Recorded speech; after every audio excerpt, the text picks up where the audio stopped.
Dollar की परवाज रोकने के लिए स्टेट बैंक मुतहर्रिक, ज़वाबित की खिलाफ वर्जी पर एक्शन। एक्सचेंज कंपनीज की 13 ब्रांचों के ऑपरेशन मुअत्तल, जरूरत पड़ी तो मजीद सख्ती करेंगे SPP।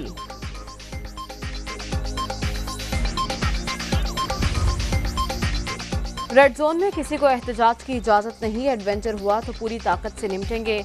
एश9 पार्क में पुरअमन मुजाहरे की इजाजत होगी। ममनुआ फंडिंग केस में किसी को गिरफ्तार करना हुआ तो जरूर करेंगे। राना सनाउल्लाह।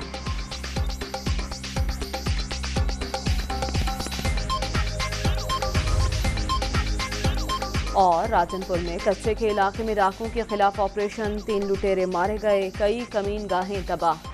पुलिस की भारी नफरी कार्रवाई में शरीक।